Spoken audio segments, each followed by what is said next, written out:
How's it going, YouTubers? Cornwolf here. Thank you for joining me for another video today. And today we've got a review of the F1 2019 game. So let's get straight into it. So it's a little bit earlier in the year this year. Normally it's around end of August, September time when we tend to get the release of the F1 games, which is normally towards the end of the season. Normally a handful of races left, depending on how long the season is.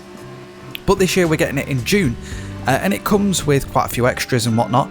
And I'm not going to go into too much detail about the extras and what's new and different things, because I did a what's new or kind of video not so long ago. So there'll be a little card on the screen now, so if you want to know about all the different enhancements and features and things, then you can click on that video and go and have a look there. But we will discuss a few little bits here because it will naturally come up in the review. I've had the game for 3-4 days now before release, so I managed to play quite a while over the French Grand Prix, which brought its own boredom but then a little bit of excitement at the end, and then more rules, but hey, we're not here to talk about that. So this year the menus have obviously changed a little bit. That seems to be the first thing that everyone does, just to revamp it a little bit. And I guess these games could be bundled with the likes of FIFA and whatnot, because it is just kind of the same game but maybe up-spec'd a little bit. But this year they have got a bit of a dedicated area on the menu for F1 news and also esports, which is quite nice. They're heavily putting a lot of eggs in the old esport bracket, and you know, that kind of lovely stuff. So and I believe there's going to be weekly competitions to allow you to go into the esports championships and whatnot. So before we go into the multiplayer stuff, let's get into the career mode. So the career mode has been updated quite a lot, and it's a lot more based on rivals. And obviously you've got the two legends. You've got Ayrton Senna and Alan Prost on the cover there, and basically it's all about their rivalry. So there is a little mode where you can go and do their rivalry, but in the career mode there's also a little bit of a rivalry as well. So it starts off in F2. You do a few races in F2, kind of build up a little bit of a rivalry and like a bit of a story mode kind of thing. And then you go across into F1, he comes with you, and then you kind of start your F1 career from there with whichever team you've decided to sign with. The F1 cars that have been added into this game are great. I love them. I've not followed F2. The F2 cars that have been added into this game are great. I've not followed F2 that much. It's kind of on while I'm trying to get things done before I sit down and watch an F1 race, but I do try and keep up with it as much as I can and watch the odd thing now and see Schumacher kind of spin out and different things. But yeah, they're a really nice addition to the car there, to the game even. The car itself is a little bit slower, so it's not got the hybrid technology that the F1 cars do have.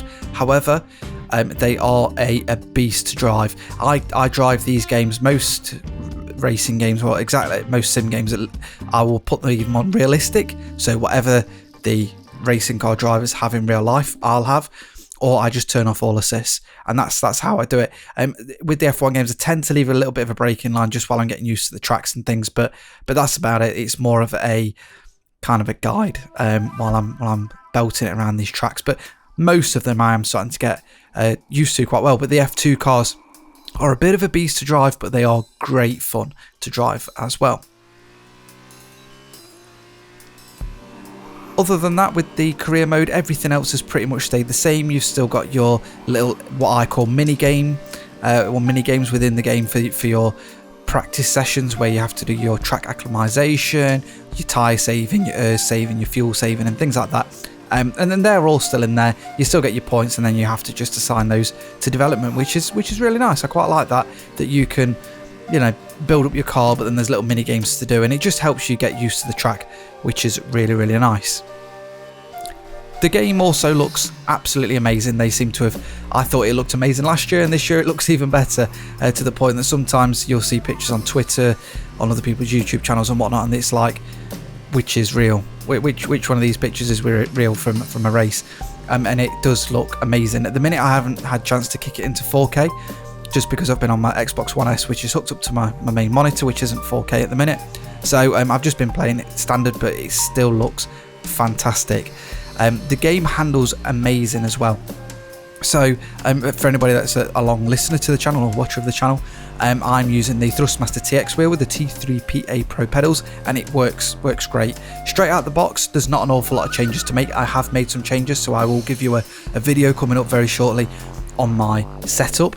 But all I've done is just tweaked around with it to take down the actual force feedback strength, but then I've ramped up a few bits so I get a little bit more feeling from the tyres and from the curbs and whatnot, which brings me on to a good bit. The curbs are a bitch in this game. The flat ones aren't too bad, but you do really feel the traction loss on them. But it's the sausage curbs as well. They will throw you around the track like it's unbelievable. And because they're so light, it's crazy. And one of the best things is, I was doing a race around Melbourne, and my race engineer said to me, be careful, the grip's going to start to go in the next few laps. And it did go, and I spun the car, and then I really struggled to then get it to the pit to get my tyres, because the grip had just gone. And what was happening was, as I was turning and the grip had gone, it would get so far, and then it'd like snatch, like the force feedback would almost turn off, because that's the end of the grip. And I just found that fantastic how they've done that. And overall the game is really good. There's lots to get you involved in.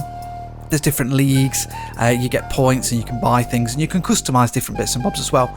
Now there is a car that you can customise in this, as well as your suit, helmet, gloves, and I think that's it, that you can customise. I don't think you can customise your shoes, but everything's there to customise. And although you can customise your own car, it's more of a, here's the car that you can customise, here are a bunch of liveries with preset sponsors on it, and then what they do is then you can then change the colours and tweak the colours for your preference. So there's not an actual livery editor per se, you just get to pick a livery. I think sometimes you can, like with the suits and stuff, you can say, right, I like this suit, I want the colours in this kind of order, and then these are the colours that I want. So it's getting there, and maybe at some point we will get a full-on livery editor, which would be amazing. But I think it's good, and I think that's where the esports thing's coming in, because then it'll force everybody into these cars, which will probably be exactly the same as well. So it gets rid of any issues between the cars, or you having to put a setting on to force that in. But then also you can go on and hopefully create your own look and livery and different things like that. I've not really had much time to put into the multiplayer sessions. There's been a bit of disruption pre-release. Not putting that against the game, it's just one of those things when you get a pre-release game that not everything works right out of the box. There is online things there, but I've just not had chance during this review to review that. But I'll get around to it. I'm not going to hold anything against it, and I'm sure it works fine, but I can do a little update on that if you guys want to see that. So this brings me on to any negatives I've got about the game. So there are a couple of things, and the first of all is the F2. And without spoiling anything for you guys, I am really disappointed with how little it features in the career mode. Personally, I would have given the option to say, here's your career mode. If you're not bothered about F2 whatsoever, skip it. Go straight to F1. Do what you need to do. Go into F1. Bang. If you want to do F2, then here you go. Go into F2, and it maybe like have 3 stages. Here we go. Go straight into F2. You can go straight in there, and then you can do maybe a year in F2, build up through there. Whereas this is kind of like 2.5 races and a full race, which wasn't enough for me. I'd have liked to make my way up through the ranks, but you can do your own custom Grand Prix and different things like that. I guess the only other issue I've got, which is kind of always a bugbear with these games, is the AI can be a little bit bargy at times. Now I don't know if that's because of the AI level that I've put it on, but it can sometimes get in the way.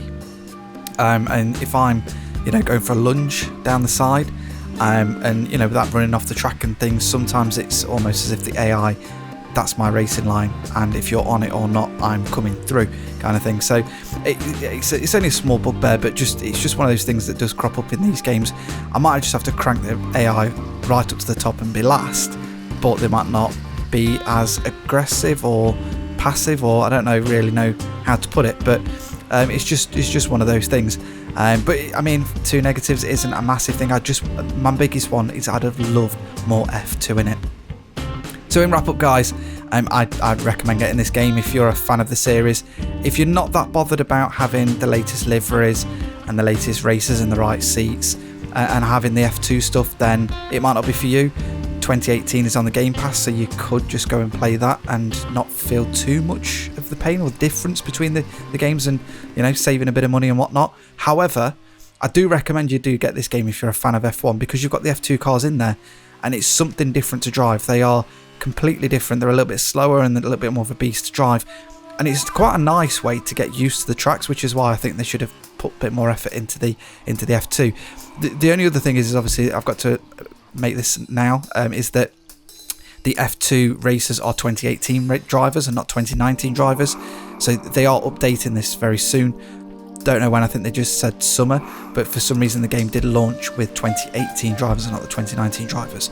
So if you're doing an F2 career or like your own Grand Prix or whatnot, you will be racing against Lando Norris, George Russell and Alex Albon, and you'll also get these in the F1 cars as well. It's just one of those things, but what can you do? It's been updated and they're going to be adding more things and features and stuff, so I'll be interested to see where it goes. Loving the game, look out for some more racing. I'm going to try and get as much content out as I can, and maybe follow my career and whatnot, zero to hero and all that, so just so you can get a feel for it. So if you're a fan of F1, I definitely recommend this game. The physics seem a little bit better with the wheel, and there's just loads more to it, especially with the addition of the F2 cars. So until next time, guys, I really hope you enjoyed this video. If you did, don't forget to give it a thumbs up, hit that bell notification so you get notified of my videos, and be a subscriber if you're not already a subscriber. And until next time, guys, I'll see you on the next video.